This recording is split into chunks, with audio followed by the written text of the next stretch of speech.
අද වරක කොස්සට වලින් කොස්සට කළු පොල් මාළුවක් හදමුද? ඉක්මනට වීඩියෝ එකට යන් හදාගන්නේ කොහොමද බලන්න. දැන් අපි අපේ වරක කොස්සට මේ වගේ භාජනයකට දාගමු. ඒ කියන්නේ දාගමු මෙන්න මේ විදිහට.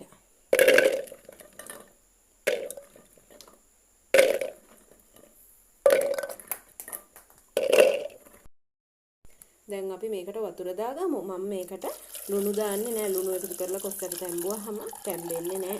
පරක්කුයි තැඹෙන්න. ඉක්මනට තඹ ගන්න මේ විදිහට ලිපේ තියාගමු. දැන් අපේ දර ලිපේ තියාගමු. දැන් අපි ඔන්න අපේ දර ලිප පත්තු කරගමු. ඔන්න මේ විදිහට අපේ කොස්සට එක මෙන්න මේ වගේ කොස්සට වළඳ තියාගමු. දැන් අපේ කොස්සට තැම්බෙනකන් කොච්චි ටිකක් එහෙම කඩාගමු අපේ කළු පොලට දාගන්න. ඔයාලා කලින් ඉඳන්ම මගේ වීඩියෝ බලන මගේ යාළුවන්ට ඉතින් මේ කොච්චි ගස් නුහුරුණු පුරුදු දෙයක් නෙමෙයි නේද යාළුවනේ. ඔයාලා දන්නවනේ මම මේකෙන් කොච්චි කඩනවා කියලා. මේ ඉතින් අස්ප උස ගහක් යාළුවනේ. පේනව නේද? ගොඩාක් උස ගිහිල්ලා අනේ මන් දන්නේ නැහැ පොඩි දවස්වල අපේ අම්මනම් කිව්වා මේ කොච්චි ගහ කපමු කියලා. ඇත්තටම වැඩක් නැහැ කියලා. කියන්නේ උස යනකොට අපි කාටවත් හිතුන්නේ නැහැ මේකේ හැදෙයි කියලා කරල්. හරිද? දැන් ඉතින් කරල් හොඳට මේ මම ගොඩක් පාත් කරලා කඩාගන්නේ මෙච්චර උස නැහැනේ අපි කවුරුත්. මේක මෙහෙන්න උස කියලා තව උස යනවා. ඉතින් හොඳට සරු හීන් කොච්චි ටිකක් තමයි තියෙන්නේ. දැක්කම ආසාවේ බෑ. ඉස්සරහට අපි මේෙන් කොච්චි කරලා වඩේ ටිකකුත් හදමු. කමෙන්ට් එකක් දාගෙන යන්න. අපි වඩේ හදනවට ආසයි. ගමේ වීඩියෝ වලට කැමතිනේ කට්ටිය.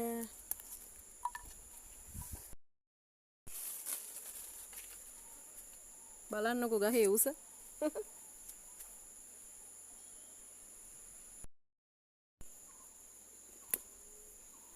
ඔන්න ඔය විදිහට ටිකක් ඉතුරු කරලා තමයි මම කරපෙංච කඩාගන්නේ. තව කරපෙංච ගොඩක් තියෙනවා බලන්නකෝ.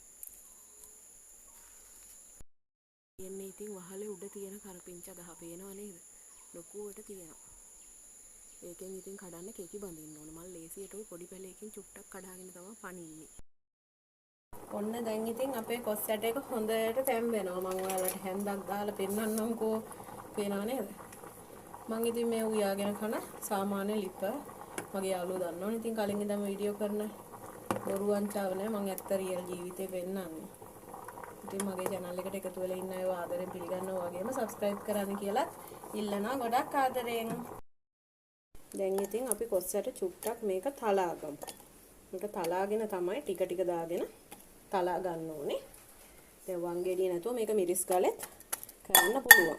මේ විදිහට අපි තලන්නේ හොඳට අර පහේ ටික ඇතුළට යන්න.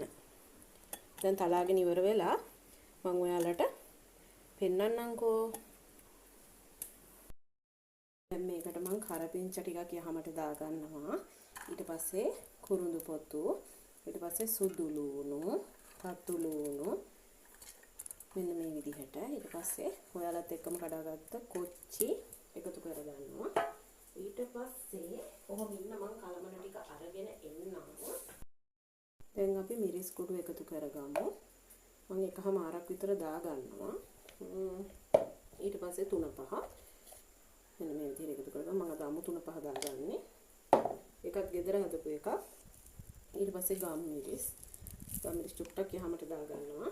ඊට පස්සේ කහ මේ විදිහට කහ පොඩ්ඩක් එකතු කරගමු.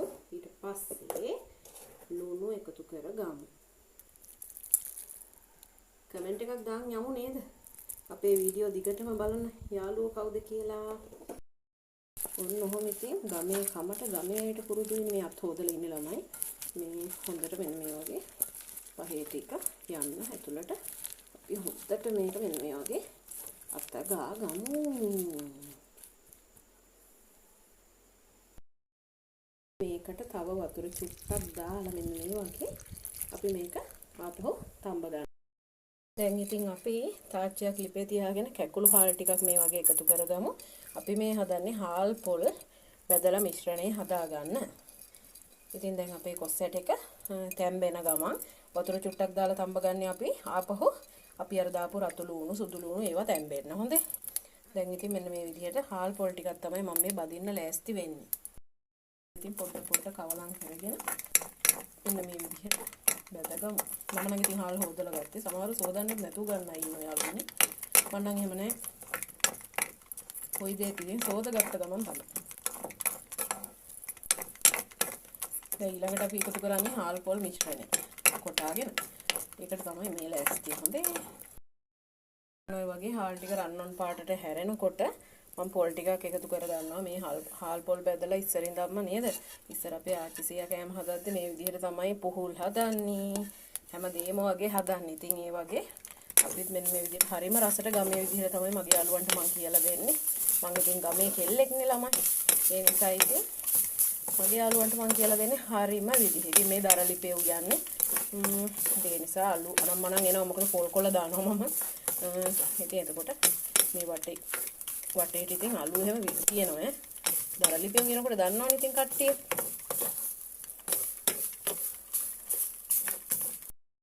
තියෙන ඉතින් අපේ හාල් පොල් බැදපු මිශ්‍රණේ.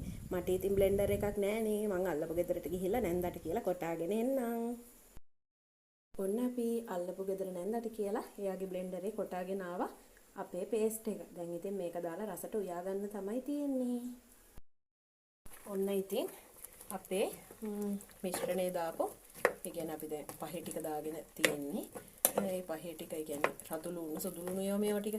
ඒක ඉතින් දැන් තැම්බෙන ගමන් තමයි යාළුවනේ තියෙන්නේ. හරිද? ඉතින් දැන් මේකට අපි තව ටික වෙලාවකින් අර කොටාගත්ත හාල් පොල් මිශ්‍රණය එකතු කරගමු.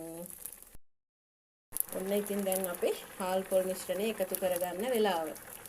ඔන්න ඔය විදිහට එකතු කරගමු. එකතු කරගෙන ඉතින් මේක හොඳට මෙන්න මේ විදිහට කවලම් කරගමු. ඉතින් මේක නම් හරියම රස කෑමක්. ඉතින් මහන්සි වෙලා හදන කෑමක් තමයි ඉතින් කළු පොල් කියන්නේ නේ. මේ විදිහට ඉතින් රසයට හදාගත්තම තමයි මේකේ නියම රස තියෙන්නේ. මේ විදිහට හරියම රසට මේක හදා ගන්න ඕනේ. දැන් හාල් පොල් දැම්මම ඇත්තට මේක හොඳට උකු වෙනවා. කෙනා. දැනටම අර තෙත ගතිය ඔක්කොම ටික හිඳුණා. ඉන්දර මං අඩු කරගත්තා. ඉන්දර වැඩි නැත්තම් දරලිප නිසා. දැන් ඉතින් අපි මේකට කිරි ටිකක් එකතු කරගමු. මේ කිරි දැම්මත් ඉතින් හරි ඉක්මනට මේක උකු වෙනවා. මොකද මේ හාල් පොල් මිශ්‍රණය තියෙන නිසා. තව ටිකක් මේක හොඳට අපි තඹ ගමු. මෙන්න මේ විදිහට යට යාගෙන ඉඳහසේ අපි දැන් ඉතින් ගින්දර අඩු කරලා තැම්බෙන්න ආරිමු. මේක ඉතින් ගැවිච්ච තැන ගන්න පුළුවන් හරි රස ව්‍යංජනයක් තමයි. ඔන්න ඉතින් දැන් නම් පේනව නේද? කළු පොල් මාළුවේ රසම හරිය. පේනවනේ. ඔන්න ඉතින් හරිම රස පාටට තියෙනවා. දැන් ඉතින් මේක ඕනනම් අපිට තව ටිකක් උකු කරගන්න පුළුවන්. බෑවහමත් මේක උකු වෙනවා. මං ඉතින් දැන් මේක ලිපෙන් අයින් කරගන්න තමයි හදන්නේ. ඉතින් ඒ නිසා මට හිතුණා ඔයාලට මේ වෙලාවෙත් පෙන්වන්න ඕනි කියලා. මේ වගේ වීඩියෝ බලන්න ඉතින් අපේ channel එක අනිවාර්යෙන් නේද subscribe කරලා ආදරෙන් එකතු වෙන්න කියලා ඉල්ලනවා හැමෝගෙම. මේ තියෙන්නේ අපි රසට හදාගත්ත අපේ කළු පොල් මාළුව. පේනව නේද? රස පාටට තියෙනවා ඉතින් අපේ කළු පොල් මාළුව. ඔන්න ඔහම තමයි කළු පොල් මාළුව හදන්නේ. මම ඕනනම් එක කොස්සටයක් කරන් මේකෙන් කාල වලට පෙන්නන්නම්.